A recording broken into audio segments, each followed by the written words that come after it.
Wednesday, Sundays, catch the ride. Football hoops, we breaking wide. Stats and facts, truth on high. SWAC talk where the convo's real. From Texas to Florida, we seal the deal. Just pull up, the vibes are real. Chopping it up, we spin the wheel. Hit the corner of the field, we strategize. Breaking the game down, no disguise. Play by play, we analyze. Eyewear sharp, we magnify. SWAC talk where the convo's real. From Texas to Florida, we seal the deal. Just pull up, the vibes are real. Chopping it up, we spin the wheel. Wednesdays heat, Sundays ignite. We talking legends shining bright. Back and forth, day or night. This the plug, we bring the light. SWAC talk where the convo's real. From Texas to Florida, we seal the deal. Cats pull up, the vibes are real. Chopping it up, we spin the wheel.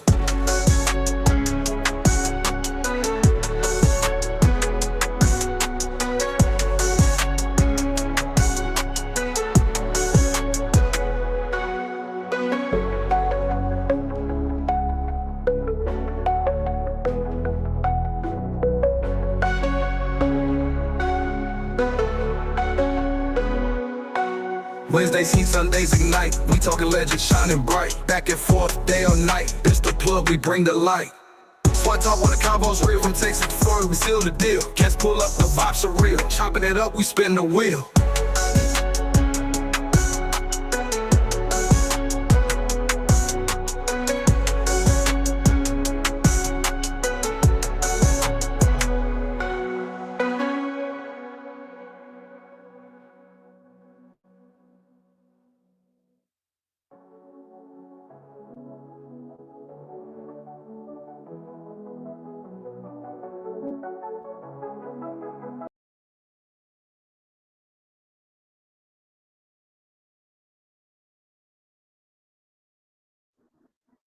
All right, everybody, what's going on, man? How y'all doing? Welcome to today's edition of SWAC Talk.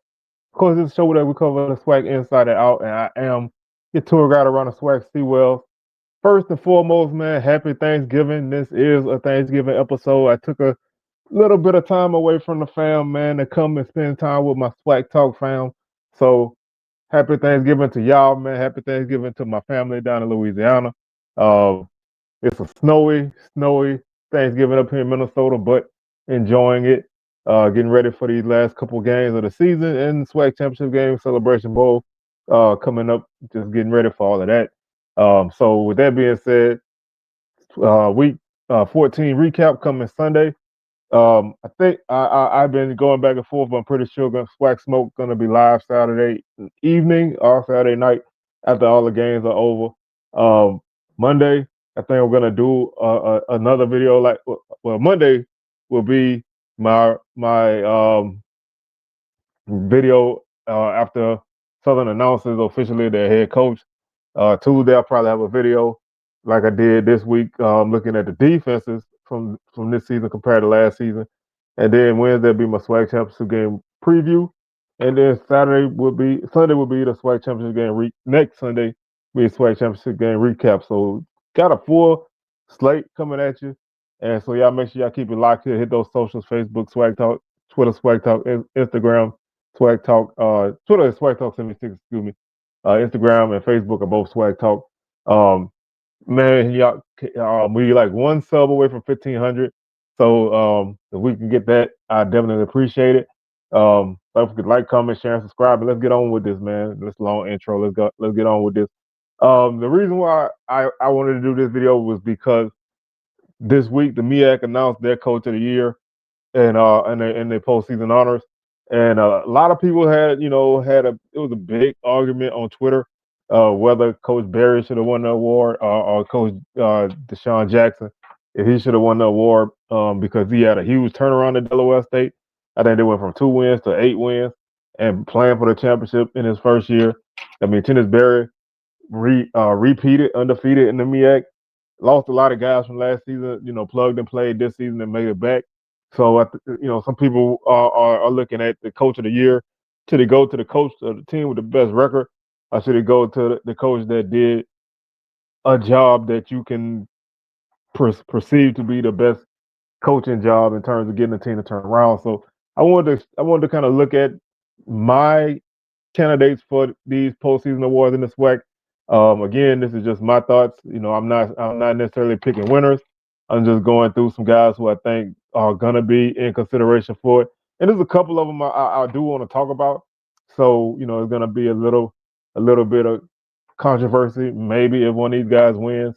But I wanted to go ahead and put it out now, so whenever all the smoke start, I already have something on film. So let's go ahead and jump in. We'll start off with the coach of the year. Obviously, we have two real candidates. That's Coach Jackson from Prairie View and Coach Taylor from Jackson State. Both coaches had their teams in the championship game. Jackson State looking for a repeat. Prairie View, this is their first time back since 2023. I mean, since 2022. No, 2023. So not a long time, but last season they had a rough season last year. Uh, and Coach Jackson in his first year here turned his team around. They have 9 wins and 7-1 in conference. Last season they won 5 games overall. They won 3 in conference. So big a 4-game improvement on both aspects of it. They have the top defense in the league. The offense is getting there. They have one of the top receivers in the league. They have just a really solid team, and they changed a lot of things, and they did a lot of things different, and it's showing on the field and statistically. So, I definitely think he's a worthy candidate of winning it. And of course, Jackson State is not easy to repeat. It's not. Um, they had a bump in the road in conference play, but they done a good job with their run game, defensively, special teams, they're solid. Um, so, either one of these guys, I think, is a viable candidate to win it. You could just go the route of saying, I mean, obviously this comes out before a championship game, but you can go with the guy with the best record, which they both have a similar record. So that might be out, but I think either one of these guys is a worthy candidate to win it.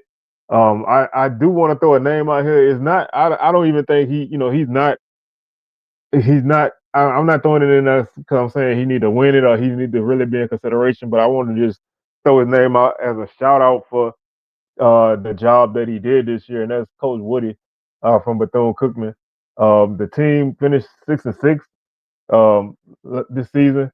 Last season they were 2-10, and they had one of the better offenses in the league. Defense, never really got there, but the offense, was much improved. And they for a couple of weeks they looked like they were going to be a contender. And when you have a program that's been down for a few years, just being in that realm is a big step. So again, I'm not saying that he should even. I don't know. I'm not saying he should get votes or anything, but just saying that I'm just recognizing the job that he did. So that's our coach of the year candidates. Moving on to the offensive player of the year. Um, this one, I, I think it's a couple guys. I think this is the offense and defensive player of the year this year are kind of tough to kind of figure out. But um, I listed a few guys. Some of these guys probably won't really get much recognition because of the position they play. But I still wanted to throw names out, and again, just shout guys out for having great seasons. The first name I'm going to go with is the name I think that should win it, or at least would have won it, and that's Andrew Body. And that leads me to my first question for you guys. Um, he only played in 8 games, but he's second in the league in rushing yards per game as a quarterback, with 88 and a half yards per game rushing. Um, he's number 9 in rushing yards rushing yards on the season total. He has 6 touchdowns. When you look at his passing numbers, he's still one of the top guys in the league passing. Still leads the league in yards per game at 264. He leads the league in efficiency. He leads the league in touchdowns, and he's only threw 1 interception. He completed 70% of his passes. So he did all that in 8 games. With him being injured, does that take him out of consideration? I mean, he played basically over half. He's played what 2/3 of the season. So is this like the NBA with the 65 game rule? Has he played enough to win his award? Um, do you feel like a guy that hasn't played, you know, double digit games, does he, should he be in the running? I think if he was healthy, he'd be the landslide winner. Um, but I still think he deserves consideration. So that's my first question. Should a guy that's really statistically dominant and had a really great season that got injured, um, but he played a certain amount of games. Should he still win that award? Because I think his numbers still hold up, even when you look at the guys that are playing. I mean, he's got the second most passing yards overall, or third most passing yards overall this season. And the guy that's in first place, he has another game, but nobody behind him.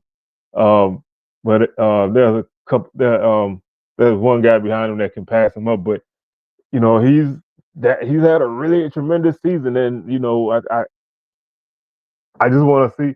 I just want to know how y'all feel about that, because to me, that's one of the reasons why I did this video, because I think when you look at him, he's had a great season, and you can't take that away from him. But is that enough to win an award like Player of the Year? Um, my other candidate, um, Ahmad Miller from Jackson State, he ran for over 1,000 yards, 5 touchdowns, 6.8 yards per carry, averages 93.4 yards per carry, and he's doing that. He did that with two other guys that have run the ball extremely well.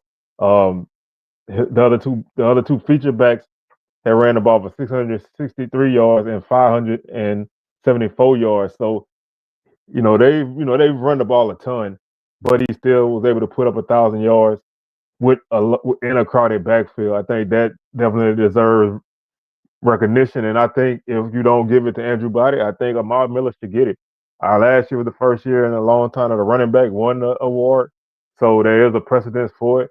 Um, and I really, I really think he's had a tremendous season. Um, that should definitely put him in the running. If people chose not to go toward Andrew Body. My next couple candidates are wide receivers, and they receivers don't get no love in this award. I can't even think of the last time a receiver won this award, but you have two tremendous wide receivers um, that have put up some great numbers on really good teams. Jalen Jones, 45 catches, 978 yards, 9 touchdowns. Um, two of those numbers are top 2 or 3 in the league. He has the most receiving touchdowns in the league. Um, averages 21.7 yards per catch, 88.9 yards per game, and over 4 catches per game. Like I said again, I don't think a receiver is going to win it, but I think a guy like that definitely deserves that recognition. And also Josiah Rockwell, he's tied for the league lead in receptions. He leads the league in yards, total yards receiving at 988. He has 7 touchdowns, averages 15.4 yards per catch, over 5 catches per game. That number leads the league. Well, that number's tied for the league lead, and he has 82.3 yards per game. So, thinking outside the box, these are guys I think definitely are worthy. Um, Another guy who I don't think is gonna be that guy, but I still want to put him in here because he had a great second half of the season, and that's Cam Peters at Prairie View. 145 or 227, 2,092 yards, 18 touchdowns, 6 interceptions, completing 63% of his passes, 190 yards per game. Definitely a guy that's had a really good closeout to his season. Um, I think a guy like that definitely deserves recognition. I will, even though I have him down for another award, I will throw Chase Bingman in there just as he's had a great season, over 850 yards on the ground, 6 yards per carry, and we'll get back to him in a minute. So that's the offensive player of the year candidates. My defensive player of the year candidates are this is where the controversy comes. and this is the main reason why I did this, and I just want to know thoughts because my thought is my first thing is there's not very many guys who had like tremendous individual seasons. There's been some guys with really good seasons, but there's not a lot of guys with standout numbers on the defensive side of the ball that I would say are worthy candidates to win, a Player of the Year award. To me, it's a couple guy race. Um, I threw three guys in there, but to me, it's a couple guy race. And again, it all depends on how you look at it. So I'm gonna start off my list with Quincy Ivory from Jackson State. I think he might be the front runner. He has 13 and a half tackles for loss on the season. He also has 6 sacks this year. So he's been a guy who's been a great pass rusher. Been a problem for a lot of teams this season. He has 64 total tackles, averaging 5.8 tackles per game. And he plays for the best team in the league. I think he's one of those guys that's in that mix.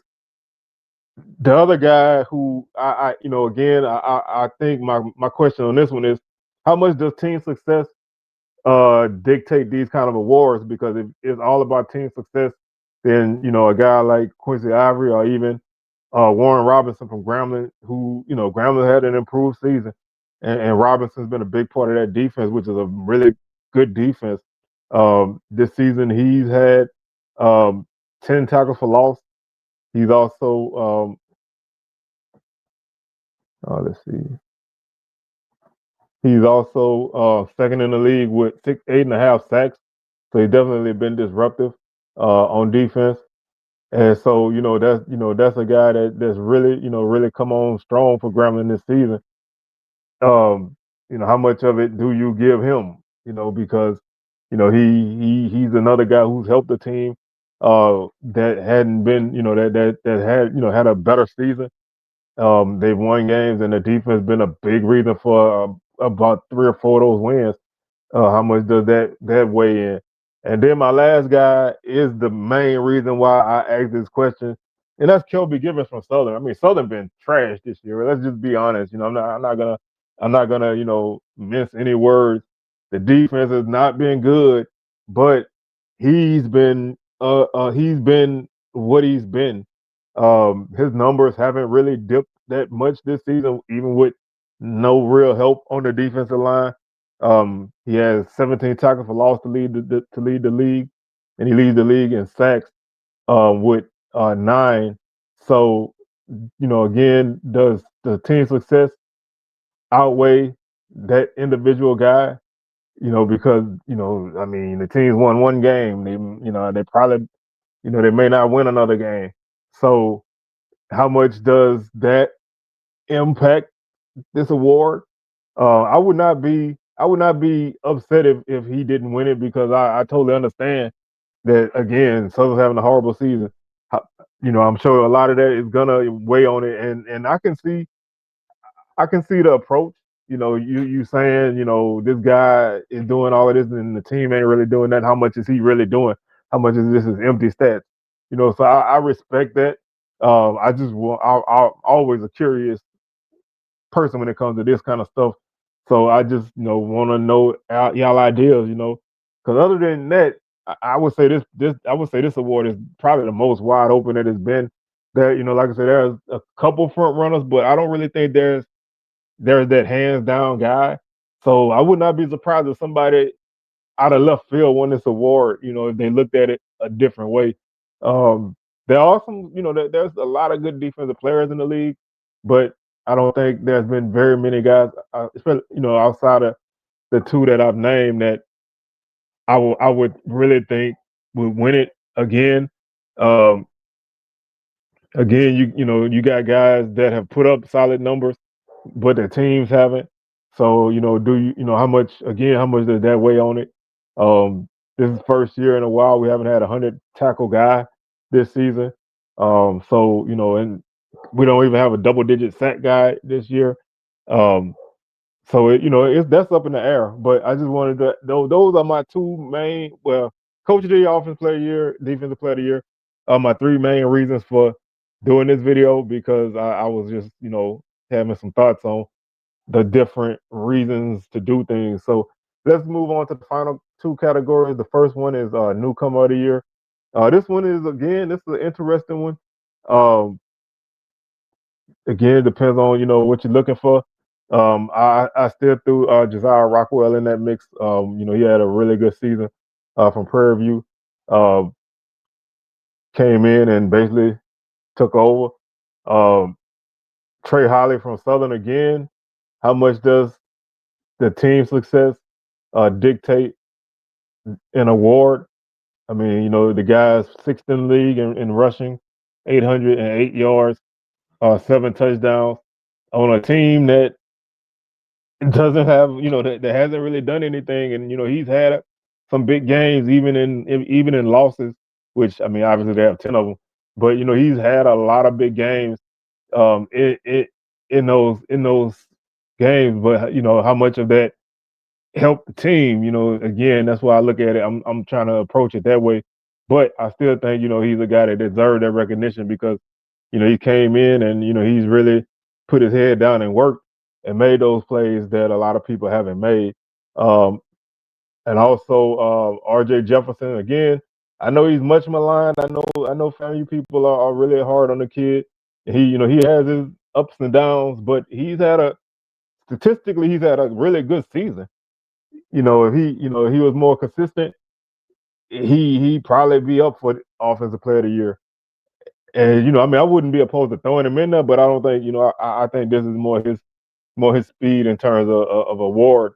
195 of 297 for 16 touchdowns, one interception, 2,314 yards, averages 210 yards per game. Those are all really good numbers. And again, this is a case of numbers don't tell everything. Because when you look at the numbers, you really like, wow, people are so hard on this guy. But he's had his good moments and his bad moments. But I still think he's had a really good season. I mean, obviously when you one of the top guys in the league in passing, you're having a good season. It's just not you just don't have the consistency to the liking of people, and sometimes that can sway a perception of a guy. And I still think a guy like that deserves recognition, and a newcomer of the year is a solid spot for him. Next up, we have freshman of the year. I think this is kind of a two-guy race, and it really depends because you had one guy who's played a lot. I mean, who's basically played all season, and then you have another guy who kind of was pressed in the service the last few games, but he's been solid. He's had his ups and downs as well, but again, it kind of goes into what are your qualifications and expectations for somebody. Um, Again, like I said, I had Chase Bingman as a dark horse offensive player of the year type of guy. I definitely have him as a freshman of the year candidate. Um, Really, really good running back. Again, similar to what Ahmad Miller did. He's put up some good numbers in a backfield that's loaded with guys.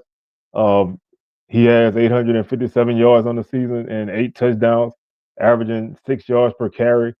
Uh, really good back, man. Has had some huge runs, and been a big factor for this team. And that's I think when you put up numbers in a crowded backfield, I think that means a lot. It honestly obviously means more, especially to me, than a guy that doesn't have that competition and having to split those carries. When you're a guy that's gonna get the bulk of the carries, you should get the bulk of the yards. But when your opportunities are limited, you have to make the most of them. And I think he's a guy that's made the most of them. And so I think he may be the front runner for this award.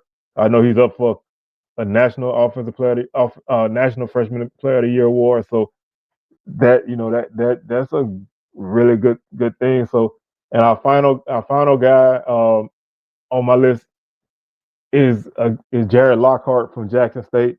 He was pressed into service when Jacoby and Morgan got hurt a couple of times, and Morgan's been out the last few games, and he's played relatively well again. He's had his ups and downs, but he also plays on offense that he doesn't have to do a ton, but he's had a good season. Over 1,000 yards, 1031, 7 touchdowns, 2 interceptions, 70 of 104, 67% completion rate, 171 yards per game passing. And he's also run the ball for 275 yards, averages 3.6 yards per carry, has 3 touchdowns on the ground. Um, Again, I don't really take the number of games played for a guy that's up for a freshman of the year award, because a lot of freshmen don't really, other unless you're just like an outstanding freshman that's played in a ton of games, you're probably not gonna see a lot of guys win this award that's played 12, 11, 10 games. But he's played 6, which is basically half of where they're at right now. And he's played the last few games, started the last few games. So I think that kind of can put him in the mix, um, and make him a considerable candidate for this award. So y'all let me know in the comments, who y'all think should win some of these awards. How you feel about a guy maybe not playing as many games as other people being the front runner for the award. How you feel about a guy who plays on a bad team but he had a good statistical season. Um, does that help? I mean, does that allow him to be a worthy candidate, or is he just out because his team is garbage?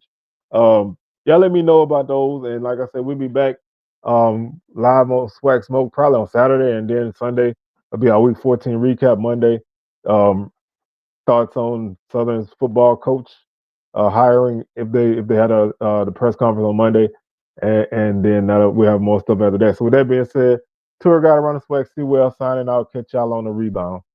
Peace.